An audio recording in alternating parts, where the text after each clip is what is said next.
The reason why I'm here today, ladies and gentlemen,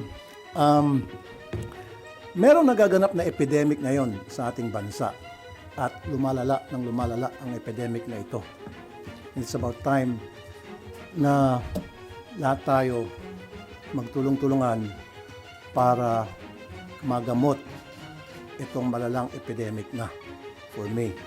Example, recently, merong bus driver na nahuli ng mga pasahero habang nagmamaneho, nag-online gambling. Paano na kaya umaga yon? Paano na kaya kung sa gabi wala nakitang pasahero, nag-online gambling siya, nabangga, disgrasya. Meron pang jeep driver na nahuli din ng mga pasahero na nag-online gambling habang nagmamaneho.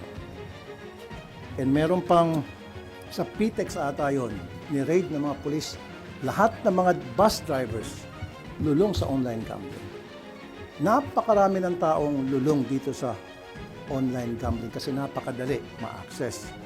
As a matter of fact, sa programa ko sa Wanted sa radyo, hindi ko na mabilang recently yung puntahan ng mga magulang na nareklamo, yung kanilang mga asawa, anak, especially mga estudyante, hindi na nakapag-aral, napupuyat, at nangungupit na sa kanilang mga magulang para lamang makapag-online gambling.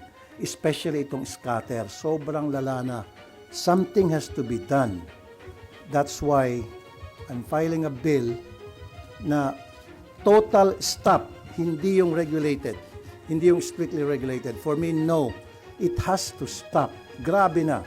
Kailan tayo titigil kung bagsak na ang ating bansa, ang ating lipunan? We have to step on the brakes right now. And with your help kayo sa media, ma-disseminate properly itong information na ito para sa kalaman ng lahat na meron tayong sakit sa ating lipunan sa pamagitan ng epidemic, yung tawagin ko, itong online gambling. Go ahead, please. Sir, kasi may ilang senators din na nag-file na ng bill on online gambling but they want strict regulation lang kasi kapag total ban, baka magkaroon ng underground operations lang, sir. So, allow it but with stricter regulations po. Like, hindi pwedeng 18 and above, yung mga ganun, sir.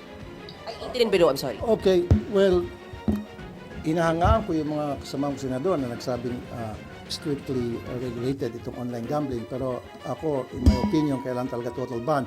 Yung sinasabing baka mag-underground. Nandiyan naman ating kapulisan, nandiyan yung ating NBI, nandiyan yung ating PNP. Anong ginagawa ng kanilang mga intelligence funds para tugisin kung sino itong mga nag-underground? As simple as that. Let them do their job. Otherwise, tanggalin mo yung mga pulis na hindi trabaho. Sir, when you say total ban, lahat, pati accredited ng PAGCOR, sir? Lahat, pati accredited ng PAGCOR. Kasi, tingnan nyo, kahit na paslit, nakakapagsugal, very accessible itong online gambling. Why not put a stop into it? As it is, may problema na nga tayo sa mga kasino. Ang dami ng kasino left and right. Magpapatayo ng kasino. In fact, balita ko, may magkakaroon ng kasino pa sa Boracay. Kung saan-saan na pinapayagan na magkaroon ng kasino. Problema na yan as it is. Marami na sisirang buhay, mga negosyante, dahil nalululong sa sugal sa kasino. Now, here comes online gambling na hindi lamang mga adults ang nalululong, kundi ang nakakatakot dito, mga kabataan, estudyante, as young as 10 years old, 9 years old, nagkaroon ng scatter. Hindi nakapag-aral, hindi nakapagtulog, hindi nakatulog, kumukupit sa kanilang mga magulang para makapag-scatter lamang. Ano to? Anong klaseng bansa meron tayo ngayon? Grabe na. At bakit ito pinapayagan ng PAGCOR? Kaya nga I'm calling, yung sinasabi ng PAGCOR, for now, itigil na raw muna yung ads sa mga online gambling. Galing ako sa bahay ko, papunta rito, binilang ko, 7 ang billboard ng online gambling. 7. So, nananawagan ako sa PAGCOR maging sa ad board. Do your share for now habang gagawa ako ng bill. Of course, matatagalan yan. And habang pinag-isipan siguro na nating sa executive kung anong gagawin nila, do something itigil na muna lahat ng advertisement sa online gambling. Kasi ang sabi ata ng PAGCOR sa prime time lamang. Bakit lang prime time? Paano sa hindi prime time na may mga bata nanonood din?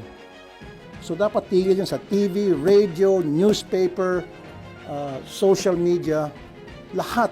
Kung nagawa natin yan sa sigarilyo, remember dati sigarilyo left and right, may advertisement yan. Lahat ng platform sa media, napatigil. So bakit hindi natin mapatigil itong sa online gambling? Kung gusto yun ng PAGCOR, kaya nilang gawin. May kasabihan nga, kung gugustuhin, maraming paraan. O may paraan. Kung ayaw, maraming dahilan o may dahilan. Yun lang yun eh. Mga celebrities na kilalang kilala, tapos sila pa talaga yung nag-endorser. Yun nga, nakakalungkot nga. I don't have anything against those celebrities. Siguro sa kanila, trabaho lang, walang personalan.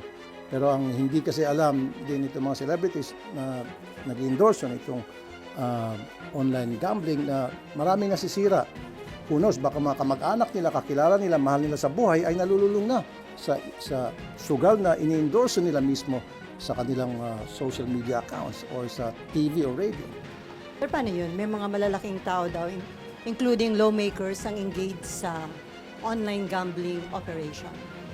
Very good. That has to be investigated. Dapat imbestigahan. Sino yung mga politiko, sino yung mga malalaking opisyal na involved sa online gambling, online gaming. Sampahan ng kaso ombudsman. Sampahan ng kaso Sandigan Bayan. Find out who these people are.